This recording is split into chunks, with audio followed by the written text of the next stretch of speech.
ہم وہی کہیں گے جو ہمارا دین ہم کو بتاتا ہے، عمل کرو تو تمہارا بھلا ہے، نہیں کوئی عمل کرے تو نقصان ہمارا نہیں۔ حسن یوسف پہ کٹے مصر میں انگشتے زنا، سر کٹاتے ہیں تیرے نام پہ مردان عرب۔ بسم اللہ الرحمن الرحیم، اللہ کے نام سے شروع جو بہت مہربان رحمت والا۔ صلی اللہ علی النبی الامی و آلہ صلی اللہ علیہ وسلم، صلاۃ و سلاما علیک یا رسول اللہ۔ سیرت مصطفیٰ صلی اللہ تعالی علیہ وسلم۔ مصنف عبد المصطفیٰ اعظمی رضی اللہ تعالی عنہ۔ نواں باب، ہجرت کا چوتھا سال۔ مضامین: سریہ ابو سلمہ سے سن ہجری 4 کے متفرق واقعات تک۔ صفحہ نمبر 229 سے 241 تک، اور 10 سوالات و جوابات۔ ہر مضمون کو اردو اور انگلش میں ڈسکرپشن میں پڑھے، اور جس عنوان کا بیان سننا ہے اسی مضمون کے آگے جو وقت لکھا ہے اس پر کلک کرے۔ نواں باب، ہجرت کا چوتھا سال۔ ہجرت کا چوتھا سال بھی کفار کے ساتھ چھوٹی بڑی لڑائیوں ہی میں گزرا۔ جنگ بدر کی فتح مبین سے مسلمانوں کا رعب تمام قبائل عرب پر بیٹھ گیا تھا، اس لیے تمام قبیلے کچھ دنوں کے لیے خاموش بیٹھ گئے تھے، لیکن جنگ احد میں مسلمانوں کے جانی نقصان کا چرچا ہو جانے سے دوبارہ تمام قبائل دفعتاً اسلام اور مسلمانوں کو مٹانے کے لیے کھڑے ہو گئے، اور مجبوراً مسلمانوں کو بھی اپنے دفاع کے لیے لڑائیوں میں حصہ لینا پڑا۔ سن ہجری 4 کی مشہور لڑائیوں میں سے چند یہ ہے: سریہ ابو سلمہ، یکم محرم یعنی 1 محرم۔ سن ہجری 4 کو ناگہاں ایک شخص نے مدینہ منورہ میں یہ خبر پہنچائی کہ طلحہ بن خویلد اور سلمہ بن خویلد دونوں بھائی کفار کا لشکر جمع کر کے مدینہ منورہ پر چڑھائی کرنے کے لیے نکل پڑے ہیں۔ آقا کون و مکان صلی اللہ تعالی علیہ وسلم نے اس لشکر کے مقابلے میں حضرت ابو سلمہ رضی اللہ تعالی عنہ کو 150 مجاہدین کے ساتھ روانہ فرمایا، جس میں حضرت ابو صبرہ اور حضرت ابو عبیدہ رضی اللہ تعالی عنہما جیسے معزز یعنی عزت والے مہاجرین و انصار بھی تھے۔ لیکن کفار کو جب پتہ چلا کہ مسلمانوں کا لشکر آ رہا ہے تو وہ لوگ بہت سے اونٹ اور بکریاں چھوڑ کر بھاگ گئے، جن کو مسلمان مجاہدین نے مال غنیمت بنا لیا اور لڑائی کی نوبت ہی نہیں آئی۔ حوالہ زرقانی جلد 2 صفحہ 62۔ سریہ عبداللہ بن انیس۔ محرم سن ہجری 4 کو اطلاع ملی کہ یعنی خبر ملی کہ خالد بن سفیان ہذلی مدینہ منورہ پر حملہ کرنے کے لیے فوج جمع کر رہا ہے۔ آقا کون و مکان صلی اللہ تعالی علیہ وسلم نے اس کے مقابلے کے لیے حضرت عبداللہ بن انیس رضی اللہ تعالی عنہ کو بھیج دیا۔ آپ نے موقع پا کر خالد بن سفیان ہذلی کو قتل کر دیا اور اس کا سر کاٹ کر مدینہ منورہ لائے اور تاجدار دو عالم صلی اللہ تعالی علیہ وسلم کے قدموں میں ڈال دیا۔ نبی کونین صلی اللہ تعالیٰ علیہ وسلم نے حضرت عبداللہ بن انیس رضی اللہ تعالیٰ عنہ کی بہادری اور جان بازی سے خوش ہو کر ان کو اپنا عصا مبارک عطا فرمایا اور ارشاد فرمایا کہ تم اسی عصا کو ہاتھ میں لے کر جنت میں چہل قدمی کرو گے۔ انہوں نے عرض کیا کہ یا رسول اللہ صلی اللہ تعالی علیہ وسلم، قیامت کے دن یہ مبارک عصا میرے پاس نشانی کے طور پر رہے گا۔ چنانچہ انتقال کے وقت انہوں نے یہ وصیت فرمائی کہ اس عصا کو میرے کفن میں رکھ دیا جائے۔ حوالہ زرقانی جلد 2 صفحہ 64۔ حادثہ رجیع۔ عصفان و مکہ مکرمہ کے درمیان ایک مقام کا نام رجیع ہے۔ یہاں کی زمین 7 مقدس صحابہ کرام رضی اللہ تعالی عنہم کے خون سے رنگین ہوئی، اس لیے یہ واقعہ سریہ رجیع کے نام سے مشہور ہے۔ یہ دردناک سانحہ بھی سنہ ہجری 4 میں پیش آیا۔ اس کا واقعہ یہ ہے کہ قبیلہ ازل وقرا کے چند آدمی بارگاہ رسالت میں آئے اور عرض کیا کہ ہمارے قبیلہ والوں نے اسلام قبول کر لیا ہے، اب آپ چند صحابہ کرام رضی اللہ تعالی عنہم کو وہاں بھیج دے تاکہ وہ ہماری قوم کو عقائد و اعمال اسلام سکھا دے۔ ان لوگوں کی درخواست پر آقا کون و مکان صلی اللہ تعالی علیہ وسلم نے 10 منتخب صحابہ رضی اللہ تعالی عنہم کو حضرت عاصم بن ثابت رضی اللہ تعالی عنہ کی ماتحتی میں بھیج دیا۔ جب یہ مقدس قافلہ مقام رجیع پر پہنچا تو غدار کفار نے بدعہدی کی، یعنی وعدہ خلافی کی، اور قبیلہ بنو لحیان کے کافروں نے 200 کی تعداد میں جمع ہو کر ان 10 مسلمانوں پر حملہ کر دیا۔ مسلمان اپنے بچاؤ کے لیے ایک اونچے ٹیلہ پر چڑھ گئے۔ کافروں نے تیر چلانا شروع کیا اور مسلمانوں نے ٹیلے کی بلندی سے سنگ باری کی۔ کفار نے سمجھ لیا کہ ہم ہتھیاروں سے ان مسلمانوں کو ختم نہیں کر سکتے، تو ان لوگوں نے دھوکہ دیا اور کہا کہ اے مسلمانوں، ہم تم لوگوں کو امان دیتے ہیں اور اپنی پناہ میں لیتے ہیں، اس لیے تم لوگ ٹیلے سے اتر آؤ۔ حضرت عاصم بن ثابت رضی اللہ تعالی عنہ نے فرمایا کہ میں کسی کافر کی پناہ میں آنا گوارا نہیں کر سکتا۔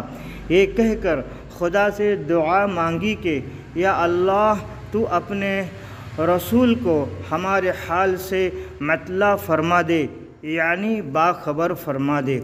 پھر وہ جوش جہاد میں بھرے ہوئے ٹیلے سے اترے اور کفار سے دست بدست لڑتے ہوئے اپنے 6 ساتھیوں کے ساتھ شہید ہو گئے۔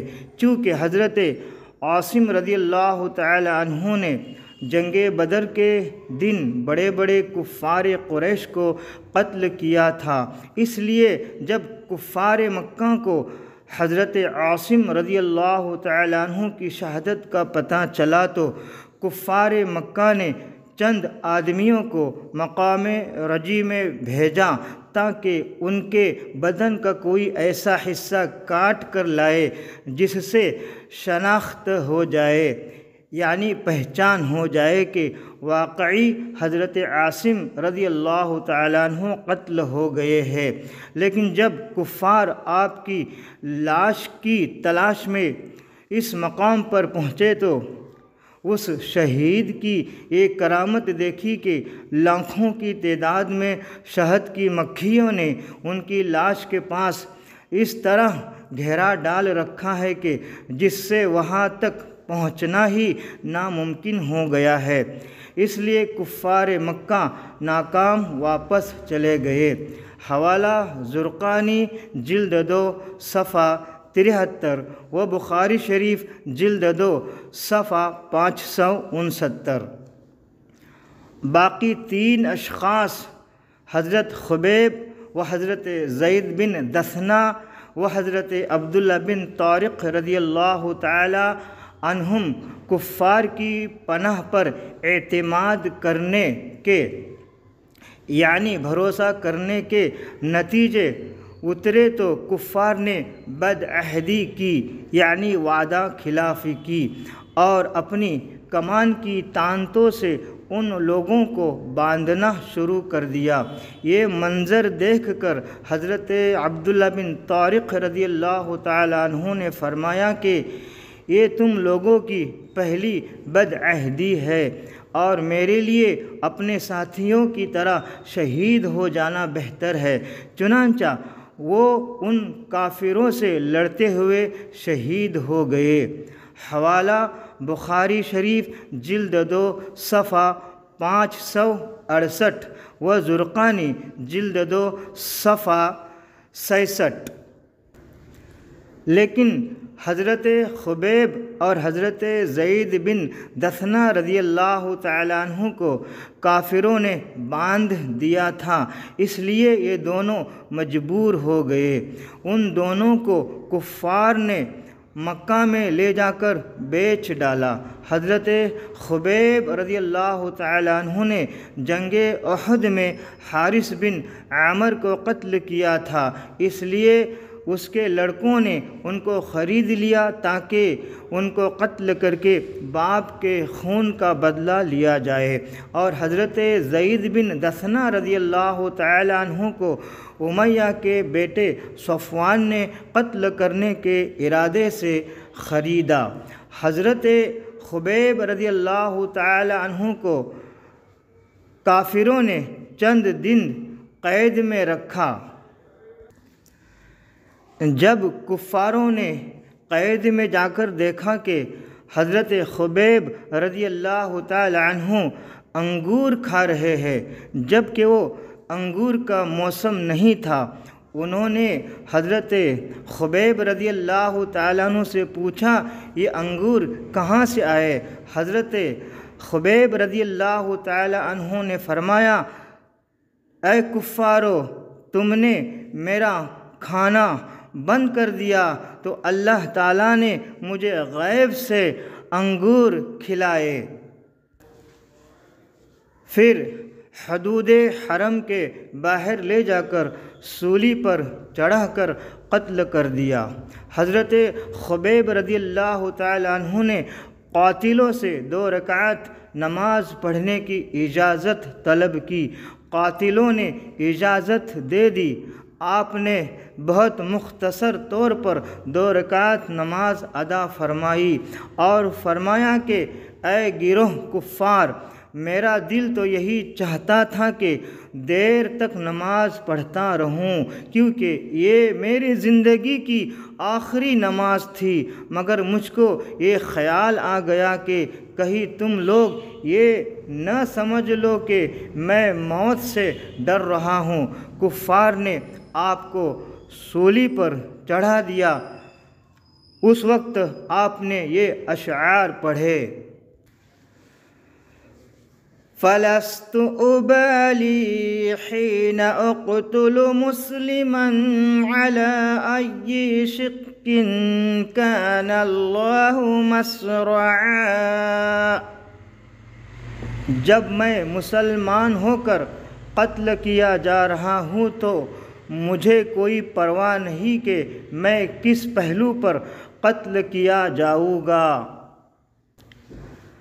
وَذَلِكَ فِي ذَاتِ الْإِلَٰهِ وَإِن يَشَاءْ يُبَارِكْ عَلَىٰ أَوْصَالِ شِلْوٍ مُمَزَّعٍ۔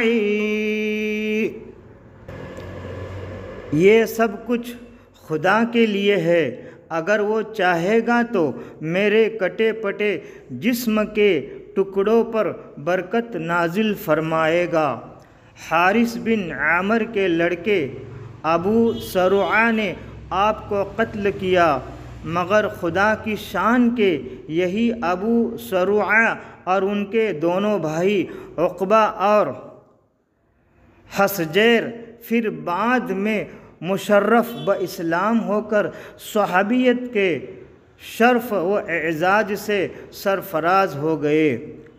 حوالہ بخاری شریف جلد 2 صفحہ 569 و زرقانی جلد 2 صفحہ 64 تا 78۔ حضرت خبیب رضی اللہ تعالی عنہ کی قبر مبارک۔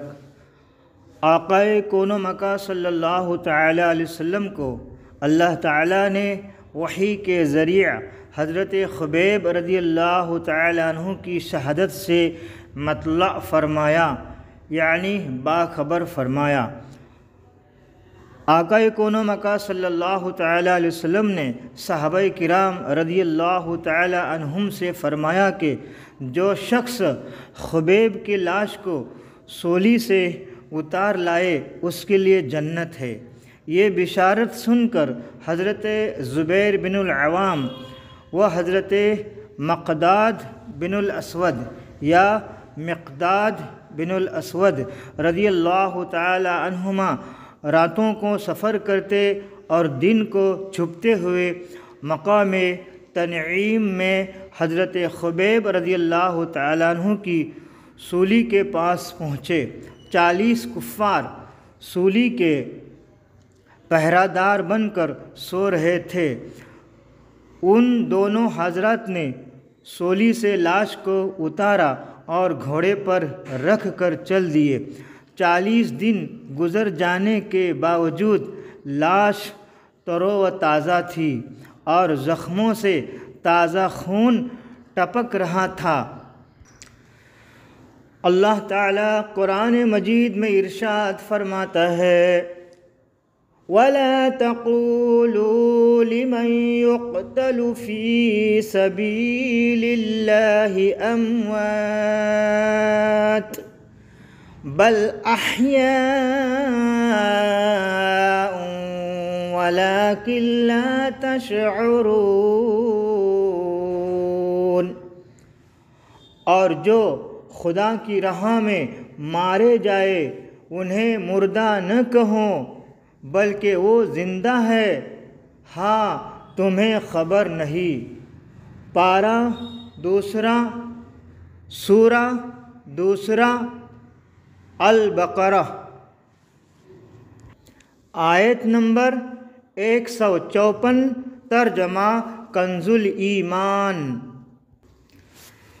وَلَا تَحْسَبَنَّ الَّذِينَ قُتِلُوا فِي سَبِيلِ اللَّهِ أَمْوَاتًا بَلْ أَحْيَاءٌ عِندَ رَبِّهِمْ يُرْزَقُونَ۔ اور جو اللہ کی راہ میں مارے گئے ہرگز انہیں مردہ نہ خیال کرنا بلکہ وہ اپنے رب کے پاس زندہ ہے، روزی پاتے ہیں۔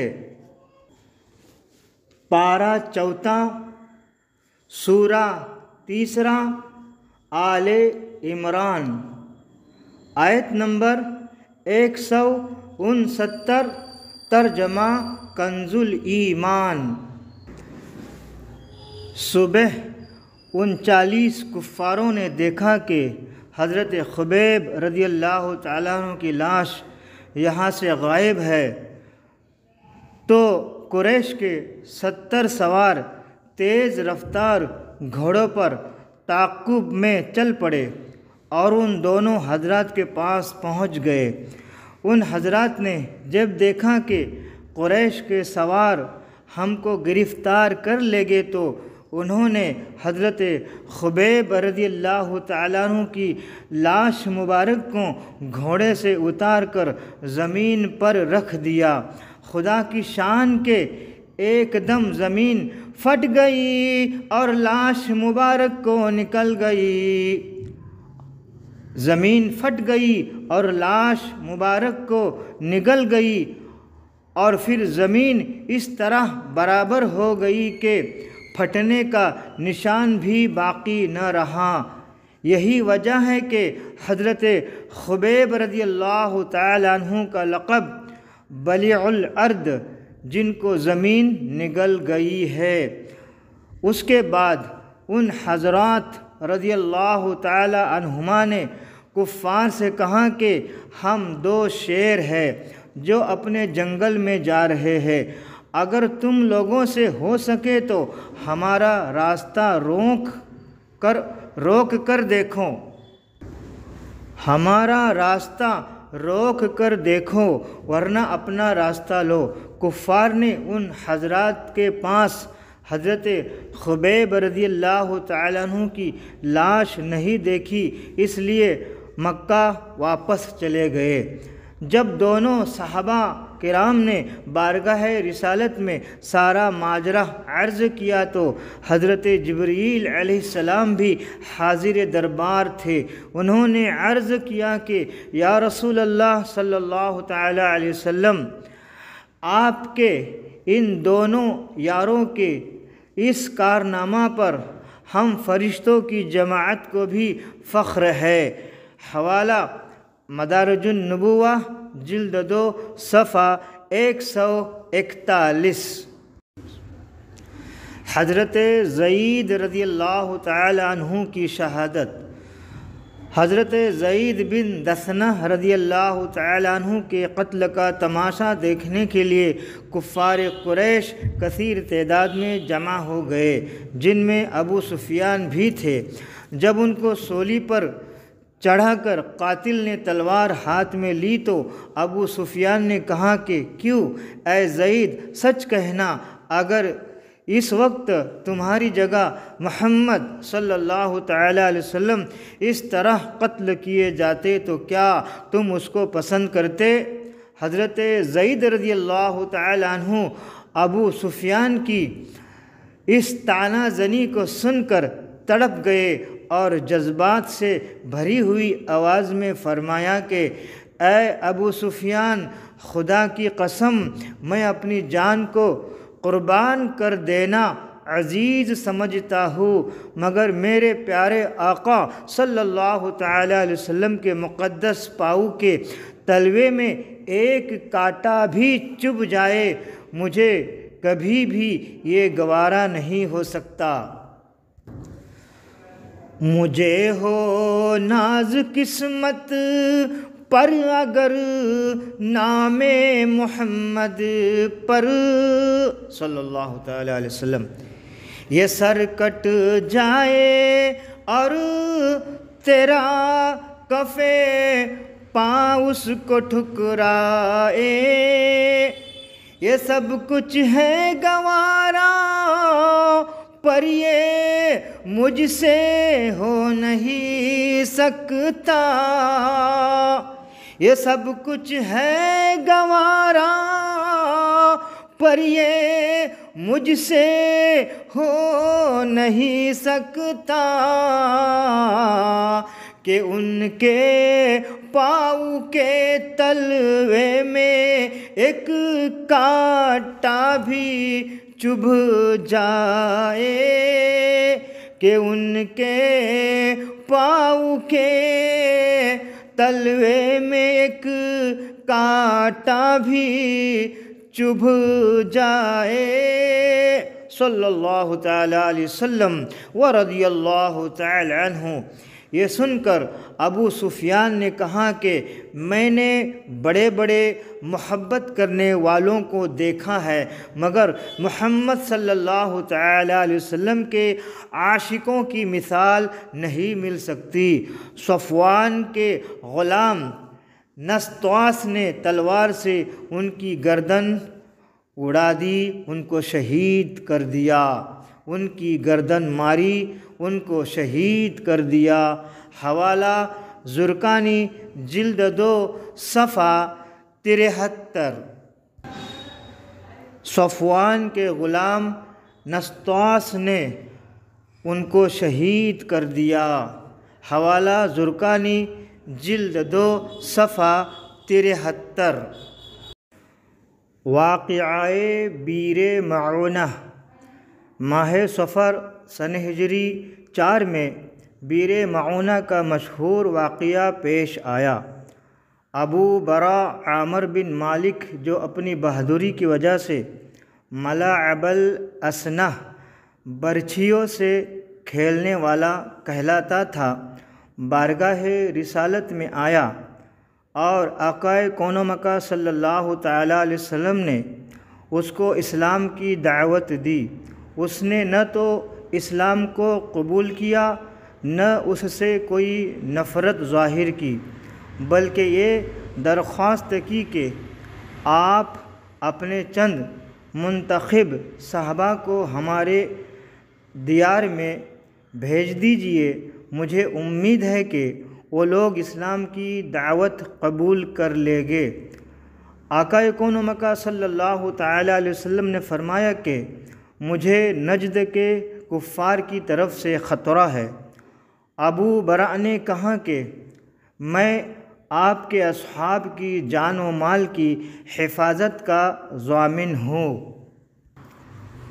اس کے بعد آقا کون و مکان صلی اللہ تعالیٰ علیہ وسلم نے صحابہ میں سے 70 منتخب صالحین کو جو قراء کہلاتے تھے بھیج دیا۔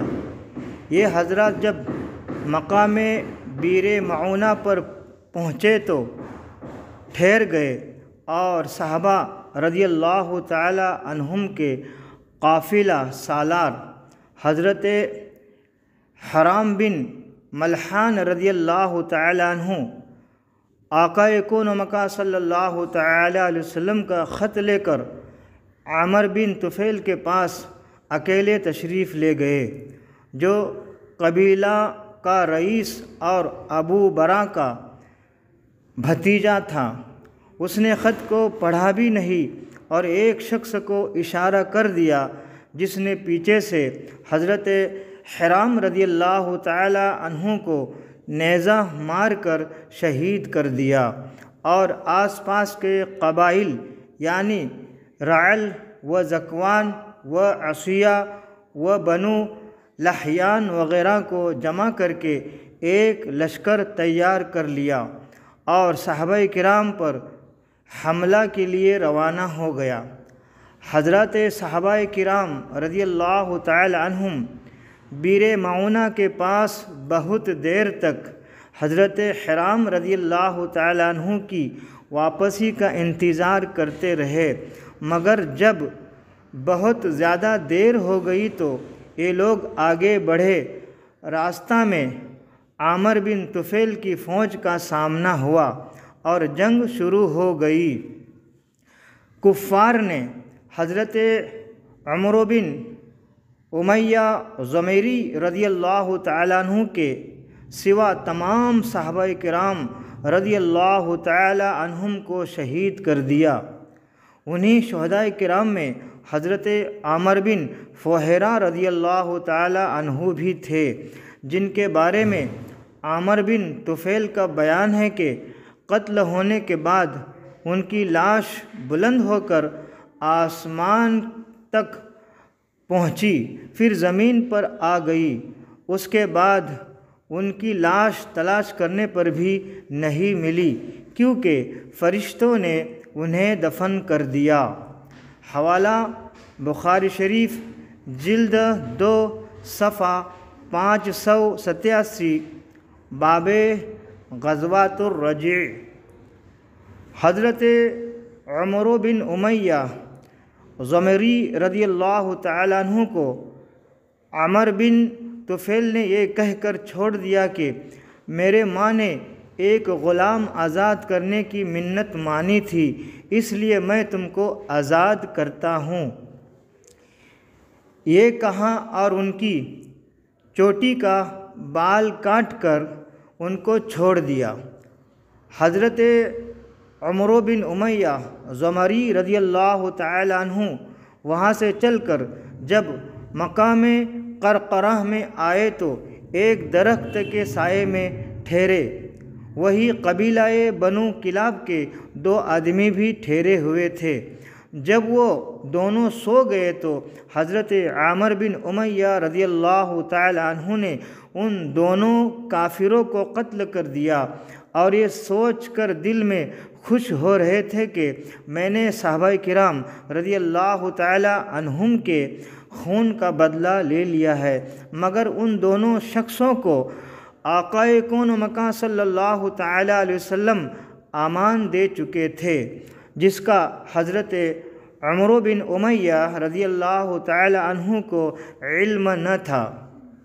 جب مدینہ منورہ پہنچ کر انہوں نے سارا حال دربار رسالت میں بیان کیا تو اصحاب بیر معونہ کی شہادت کی خبر سن کر سرکار دو عالم صلی اللہ تعالی علیہ وسلم کو اتنا عظیم صدمہ پہنچا کہ تمام عمر شریف میں کبھی بھی اتنا رنج و صدمہ نہیں پہنچا تھا۔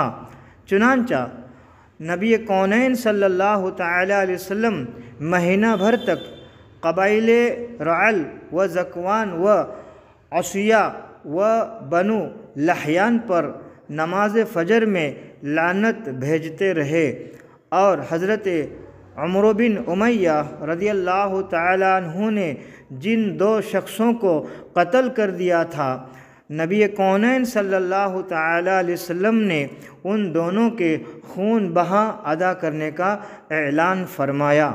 حوالہ بخاری جلد 1 صفحہ 136 و زرقانی جلد 2 صفحہ نمبر 74 تا 78۔ غزوہ بنو نذیر۔ حضرت عمرو بن امیہ زمری رضی اللہ تعالی عنہ نے قبیلہ بنو کلاب کے جن 2 شخصوں کو قتل کر دیا تھا، اور آقا کون و مکان صلی اللہ تعالی علیہ وسلم نے ان دونوں کا خون بہا ادا کرنے کا اعلان فرما دیا تھا، اسی معاملہ کے متعلق گفتگو کرنے کے لیے حضور اقدس صلی اللہ تعالی علیہ وسلم قبیلہ بنو نذیر کے یہودیوں کے پاس تشریف لے گئے، کیونکہ ان یہودیوں سے آپ کا معاہدہ تھا، مگر یہودی در حقیقت بہت ہی بدباطن ذہنیت والی قوم ہے۔ معاہدہ کر لینے کے باوجود ان خبیثوں کے دلوں میں پیغمبر اسلام صلی اللہ تعالی علیہ وسلم کی دشمنی اور عناد کی آگ بھری ہوئی تھی۔ ہر چند آقا کون و مکان صلی اللہ تعالی علیہ وسلم ان بدباطنوں سے اہل کتاب ہونے کی بنا پر اچھا سلوک فرماتے تھے، مگر یہ لوگ ہمیشہ اسلام کی بیخ کنی اور بانی اسلام کی دشمنی میں مصروف رہے۔ مسلمانوں سے بغض و عناد اور کفار و منافقین سے ساز باز اور اتحاد، یہی ہمیشہ ان غداروں کا طرز عمل رہا۔ چنانچہ اس موقع پر جب رسول اللہ صلی اللہ تعالی علیہ وسلم ان یہودیوں کے پاس تشریف لے گئے تو ان لوگوں نے بظاہر تو بڑے اخلاق کا مظاہرہ کیا، مگر اندرونی طور پر بڑی ہی خوفناک سازش اور انتہائی خطرناک اسکیم کا منصوبہ بنا لیا۔ نبی کونین صلی اللہ تعالی علیہ وسلم کے ساتھ حضرت ابوبکر و حضرت عمر و حضرت علی رضی اللہ تعالی عنہم بھی تھے۔ یہودیوں نے ان سب حضرات کو ایک دیوار کے نیچے بڑے احترام کے ساتھ بٹھایا اور آپس میں یہ مشورہ کیا کہ چھت پر سے ایک بہت ہی بڑا اور وزنی پتھر ان حضرات پر گرا دے تاکہ یہ سب لوگ دب کر ہلاک ہو جائے۔ چنانچہ عمرو بن جہش اس مقصد کے لیے چھت کے اوپر چڑھ گیا۔ محافظ حقیقی پروردگار عالم عز و جل نے اپنے حبیب صلی اللہ تعالی علیہ وسلم کو یہودیوں کی اس ناپاک سازش سے بذریعہ وحی مطلع فرما دیا، یعنی آگاہ فرما دیا، باخبر فرما دیا۔ اس لیے فوراً ہی آقا کون و مکان صلی اللہ تعالی علیہ وسلم وہاں سے اٹھ کر خاموشی کے ساتھ اپنے ہمراہیوں کے ساتھ چلے آئے اور مدینہ منورہ تشریف لا کر صحابہ کرام رضی اللہ تعالی عنہم کو یہودیوں کی اس سازش سے آگاہ فرمایا، اور انصار و مہاجرین سے مشورہ کے بعد ان یہودیوں کے پاس قاصد بھیجا، پیغام بھیجا کہ چونکہ تم لوگوں نے اپنی اس دسیسہ کاری اور قاتلانہ سازش سے معاہدہ توڑ دیا، اس لیے اب تم لوگوں کو 10 دن کی مہلت دی جاتی ہے کہ تم اس مدت میں مدینہ منورہ سے نکل جاؤ۔ اس کے بعد جو شخص بھی تم میں کا یہاں پائے جائے گا قتل کر دیا جائے گا۔ شہنشاہ مدینہ صلی اللہ تعالی علیہ وسلم کا یہ فرمان سن کر بنو نذیر کے یہودی جلا وطن ہونے کے لیے تیار ہو گئے تھے، مگر منافقوں کا سردار عبداللہ بن ابی ان یہودیوں کا حامی بن گیا اور اس نے کہلا بھیجا کہ تم لوگ ہرگز مدینہ سے نہ نکلو، ہم 2000 آدمیوں سے تمہاری مدد کرنے کو تیار ہے۔ اس کے علاوہ بنو قریظہ اور بنو غطفان یہودیوں کے 2 طاقتور قبیلے بھی تمہاری مدد کریں گے۔ بنو نذیر کے یہودیوں کو جب اتنا بڑا سہارا مل گیا تو وہ شیر ہو گئے اور انہوں نے آقا کون و مکان صلی اللہ تعالی علیہ وسلم کے پاس کہلا بھیجا کہ ہم مدینہ چھوڑ کر نہیں جا سکتے، آپ کے جو دل میں آئے کر لیجئے۔ حوالہ مدارج النبوہ جلد 2 صفحہ 147۔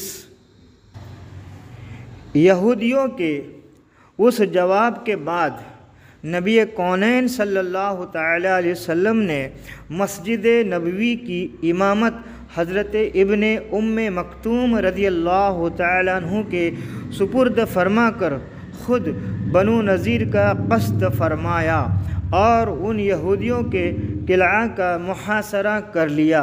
یہ محاصرہ 15 دن تک قائم رہا۔ قلعہ میں باہر سے ہر قسم کے سامانوں کا آنا جانا بند ہو گیا اور یہودی بالکل ہی محصور و مجبور ہو کر رہ گئے، مگر اس موقع پر نہ تو منافقوں کا سردار عبداللہ بن ابی یہودیوں کی مدد کے لیے آیا، نہ بنو قریظہ اور بنو غطفان نے کوئی مدد کی۔ چنانچہ اللہ تعالیٰ نے ان دغا بازوں کے بارے میں ارشاد فرمایا کہ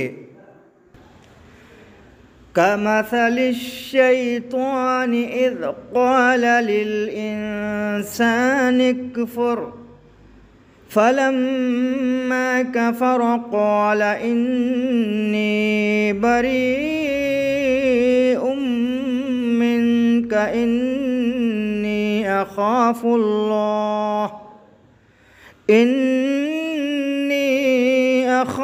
اللَّهَ رَبَّ الْعَالَمِينَ۔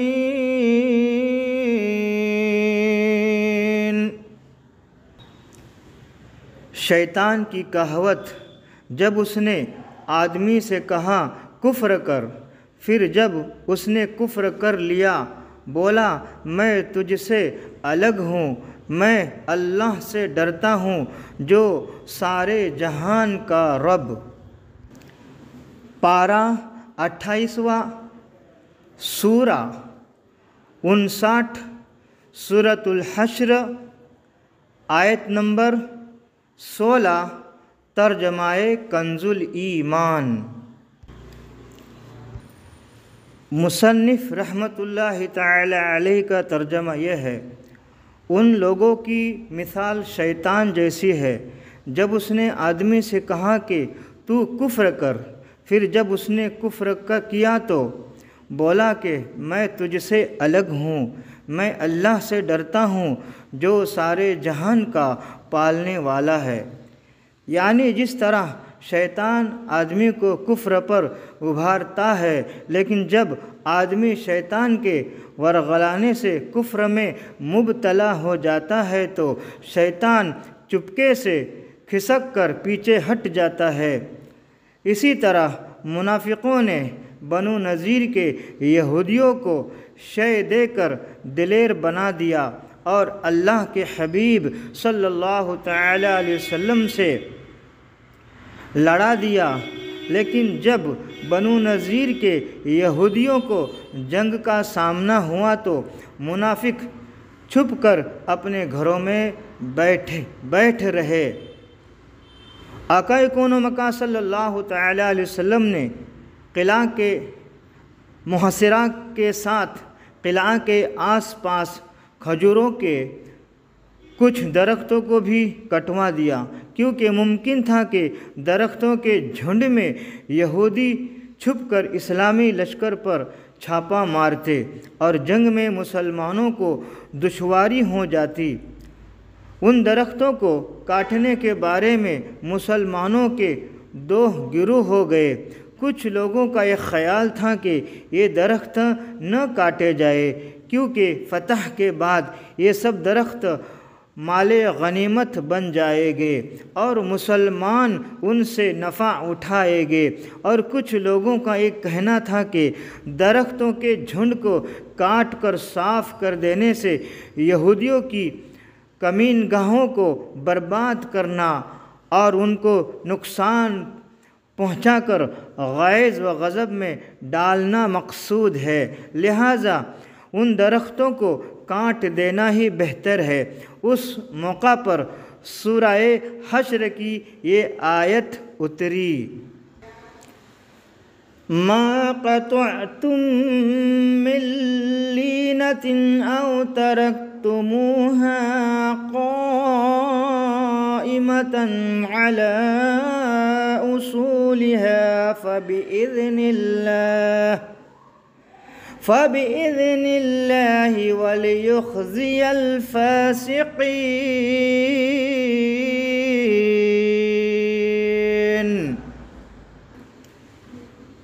جو درخت تم نے کاٹے یا ان کی جڑوں پر قائم چھوڑ دیے، یہ سب اللہ کی اجازت سے تھا اور اس لیے کہ فاسقوں کو رسوا کرے۔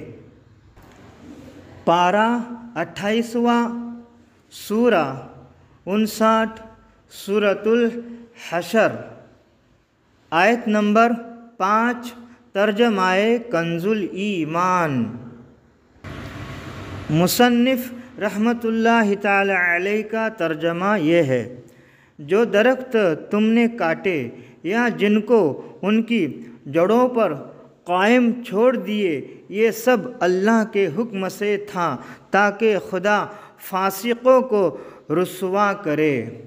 مطلب یہ ہے کہ مسلمانوں میں جو درخت کاٹنے والے ہیں ان کا عمل بھی درست ہے، اور جو کاٹنا نہیں چاہتے وہ بھی ٹھیک کہتے ہیں، کیونکہ کچھ درختوں کو کاٹنا اور کچھ کو چھوڑ دینا یہ دونوں اللہ تعالیٰ کے حکم اور اس کی اجازت سے ہے۔ بہرحال آخرکار محاصرہ سے تنگ آ کر بنو نذیر کے یہودی اس بات پر راضی ہو گئے کہ وہ اپنا اپنا مکان اور قلعہ چھوڑ کر اس شرط پر مدینہ سے باہر چلے جائیں گے کہ جس قدر مال و اسباب وہ اونٹوں پر لے جا سکے لے جائے۔ آقا کون و مکان صلی اللہ تعالی علیہ وسلم نے یہودیوں کی اس شرط کو منظور فرما لیا اور بنو نذیر کے سب یہودی 600 اونٹوں پر اپنا مال و سامان لاد کر ایک جلوس کی شکل میں گاتے بجاتے ہوئے مدینہ سے نکل چکے تو نکلے، کچھ تو خیبر چلے گئے اور زیادہ تعداد میں ملک شام جا کر ازرعت اور الریحہ میں آباد ہو گئے۔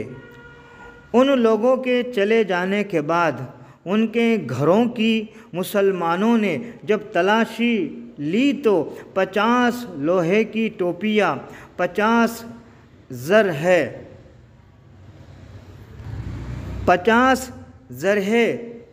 340 تلواریں نکلے جو آقا کون و مکہ صلی اللہ تعالی علیہ وسلم کے قبضہ میں آئے۔ حوالہ زرقانی جلد 2 صفحہ 79 تا 85۔ اللہ تعالیٰ نے بنو نذیر کے یہودیوں کی اس جلاوطنی کا ذکر قرآن مجید کی سورہ حشر میں اس طرح فرمایا کہ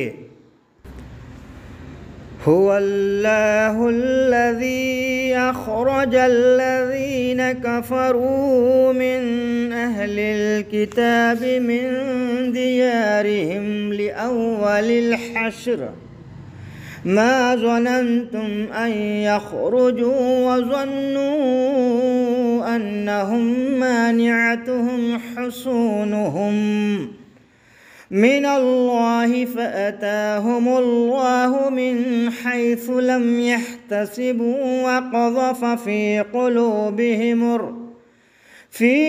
قلوبهم الرعب يخربون بيوتهم بأيديهم وأيدي المؤمنين فاعتبروا يا أولي الأبصار۔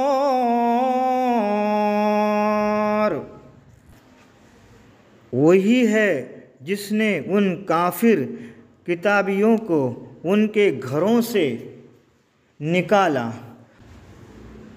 ان کے پہلے حشر کے لیے تمہیں گمان تھا کہ وہ نکلیں گے اور وہ سمجھتے تھے کہ ان کے لیے انہیں اللہ سے بچا لیں گے، تو اللہ کا حکم ان کے پاس آیا جہاں سے ان کا گمان بھی نہ تھا، اور اس نے ان کے دلوں میں رعب ڈالا کہ اپنے گھر ویران کرتے ہیں اپنے ہاتھوں اور مسلمانوں کے ہاتھوں، تو عبرت لو اے نگاہ والو۔ پارہ 28واں، سورہ 59، سورۃ الحشر، آیت نمبر 6، ترجمہ کنز الایمان۔ مصنف رحمۃ اللہ تعالی علیہ کا ترجمہ یہ ہے: اللہ وہی ہے جس نے کافر کتابیوں کو ان کے گھروں سے نکالا، ان کے پہلے حشر کے لیے۔ اے مسلمانوں، تمہیں یہ گمان تھا کہ وہ نکلیں گے، اور وہ سمجھتے تھے کہ ان کے قلعے انہیں اللہ سے بچا لیں گے، تو اللہ کا حکم ان کے پاس آ گیا جہاں سے ان کو گمان بھی نہ تھا، اور اس نے ان کے دلوں میں خوف ڈال دیا کہ وہ اپنے گھروں کو خود اپنے ہاتھوں سے اور مسلمانوں کے ہاتھوں سے ویران کرتے ہیں۔ تو عبرت پکڑو اے نگاہ والو۔ بدر صغریٰ۔ جنگ احد سے لوٹتے وقت ابو سفیان نے کہا تھا کہ آئندہ سال بدر میں ہمارا تمہارا مقابلہ ہوگا۔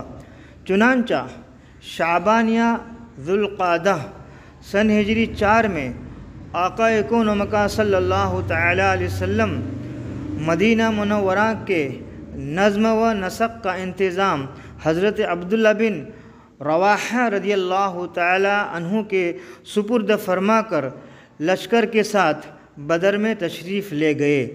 8 روز تک کفار کا انتظار کیا۔ ادھر ابو سفیان بھی فوج کے ساتھ چلا۔ ایک منزل چلا تھا کہ اس نے اپنے لشکر سے یہ کہا کہ یہ سال جنگ کے لیے مناسب نہیں ہے، کیونکہ اتنا زبردست قحط پڑا ہوا ہے کہ نہ آدمیوں کے لیے دانہ پانی ہے نہ جانوروں کے لیے گھاس چارہ۔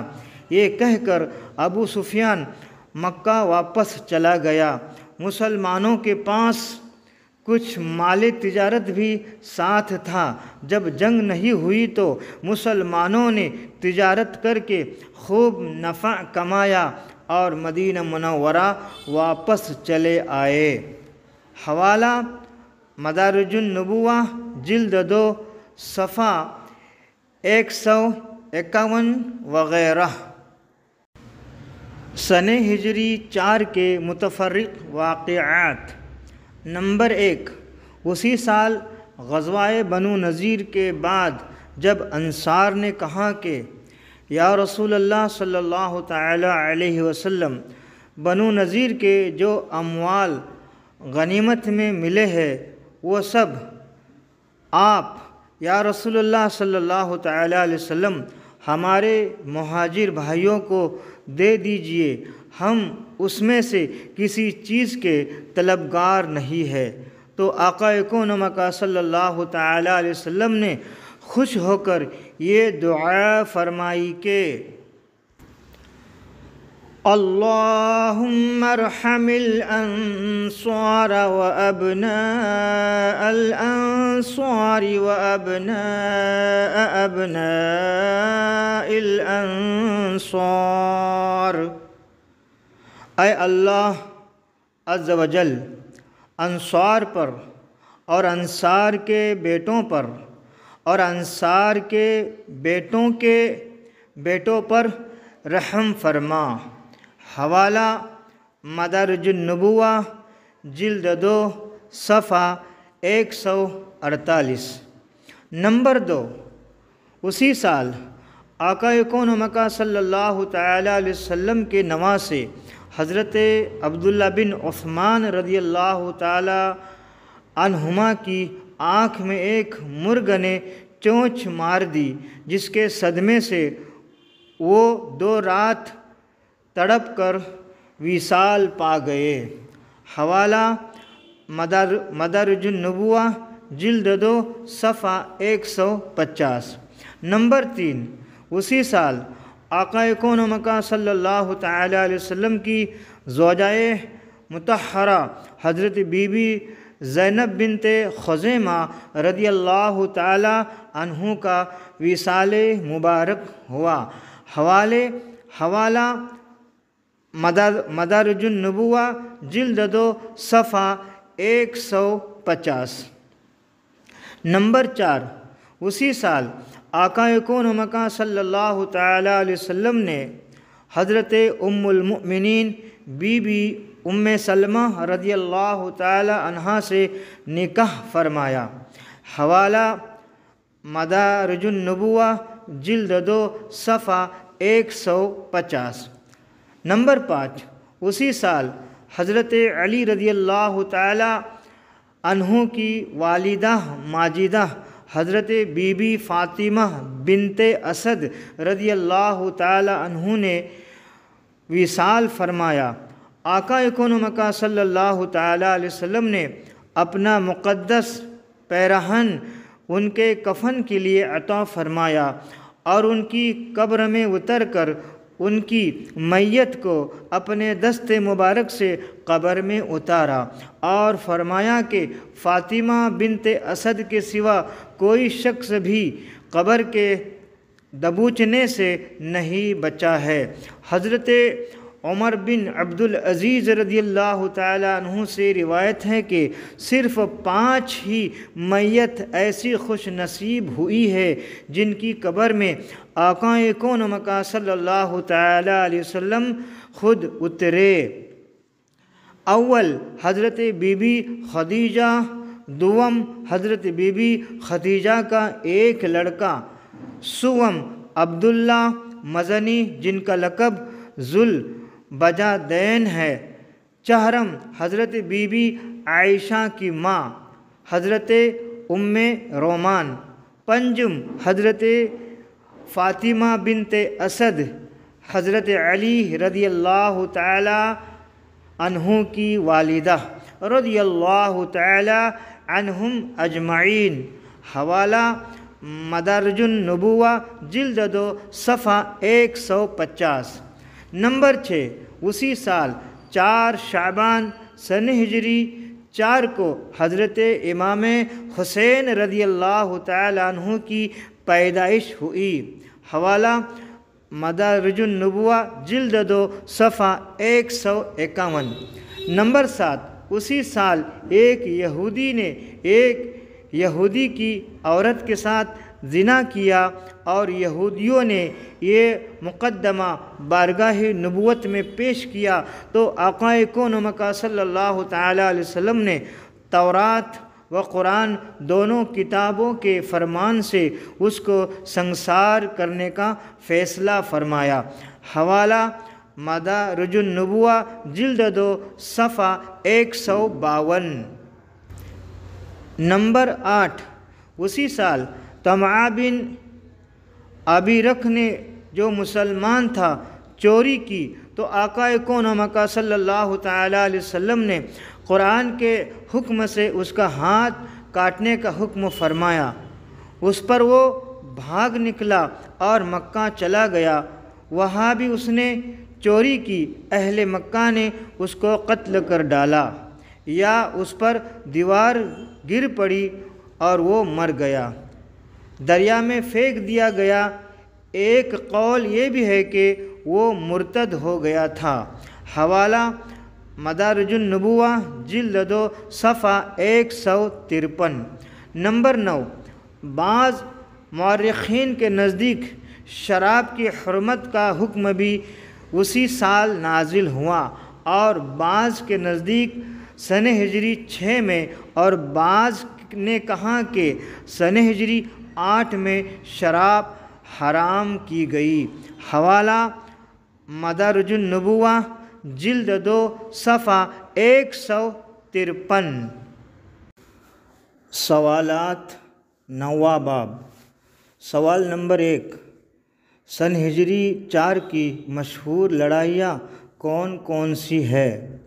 جواب نمبر 1، حادثہ رجی اور واقعہ بیر معونہ۔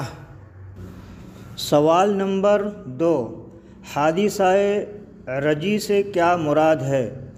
جواب نمبر 2، عصفان و مکہ شریف کے درمیان ایک مقام کا نام رجی ہے۔ یہ زمین 7 صحابہ کرام رضی اللہ تعالی عنہم کے خون سے رنگین ہوئی، اس لیے یہ واقعہ سریہ رجی کے نام سے مشہور ہے۔ سوال نمبر 3، حضرت خبیب و حضرت زید بن دسنہ و حضرت عبداللہ بن طارق رضی اللہ تعالی عنہم کی شہادت کیسے ہوئی اور یہ واقعہ کس کتاب میں ہے؟ جواب نمبر 3، حضرت عبداللہ بن طارق رضی اللہ تعالی عنہ مقام رجی میں شہید ہو گئے، اور حضرت خبیب رضی اللہ تعالی عنہ کو حدود حرم کے باہر مقام تنعیم میں سولی پر چڑھا کر شہید کیا، اور یہ واقعہ بخاری شریف و زرقانی کتابوں میں ہے۔ اور حضرت زید بن دسنہ رضی اللہ تعالی عنہ کو بھی مکہ معظمہ میں نستاس نے شہید کیا، یہ واقعہ کتاب زرقانی میں ہے۔ سوال نمبر 4، حضرت خبیب رضی اللہ تعالی عنہ کی شہادت کے بارے میں آپ کیا جانتے ہیں؟ جواب نمبر 4، حادثہ رجی میں ہم نے یہ مفصل بیان کیا ہے، اسے بار بار سنیں اور اپنے معلومات میں اضافہ کریں۔ سوال نمبر 5، وہ کون کون سی خوش نصیب 5 ہستیاں ہیں جن کی قبر میں آقا و مولا صلی اللہ تعالی علیہ وسلم خود اترے؟ جواب نمبر 5۔ نمبر 1 حضرت بی بی خدیجہ، نمبر 2 حضرت بی بی خدیجہ رضی اللہ تعالی عنہ کا ایک لڑکا، نمبر 3 عبداللہ بن مزنی جن کا لقب ذوالبجادین ہے، نمبر 4 حضرت بی بی عائشہ کی ماں ام رومان، نمبر 5 حضرت فاطمہ بنت اسد حضرت علی کی والدہ رضی اللہ تعالی عنہم اجمعین۔ سوال نمبر 6 حضرت عاصم بن ثابت و حضرت خبیب و حضرت عامر رضی اللہ تعالی عنہم کے لاشوں کے بارے میں کچھ تفصیل بیان کرے۔ جواب نمبر 6 حضرت عاصم کی لاش مبارک کو بے شمار شہید کی مکیوں نے گھیر لیا تو کفار کو ان کی لاش نہ مل سکی۔ حضرت خبیب رضی اللہ تعالیٰ عنہ کی لاش زمین میں غائب ہو گئی۔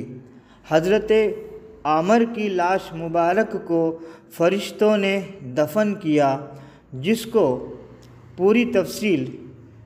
کی پوری تفصیل بیان ہو چکی ہے، بار بار سنیں۔ سوال نمبر 7 حادثہ رجی کے وجہ سے اور واقعہ بئر معونہ میں کتنے صحابہ کرام رضی اللہ تعالی عنہم شہید ہو گئے؟ جواب نمبر 7 حادثہ رجی کی وجہ سے 10 اور واقعہ بئر معونہ کی وجہ سے 69 صحابہ کرام رضی اللہ تعالی عنہم شہید ہو گئے۔ سوال نمبر 8 کیا حادثہ رجی اور واقعہ بئر معونہ میں جو کچھ ہو گیا تھا دانۂ غیوب صلی اللہ تعالی علیہ وسلم کو معلوم نہیں تھا؟ جواب نمبر 8 بے شک ہمارے آقا و مولا صلی اللہ تعالی علیہ وسلم سب کچھ جانتے تھے کہ یہ تقدیر حقیقی ہے جو ہو کر رہ گیا۔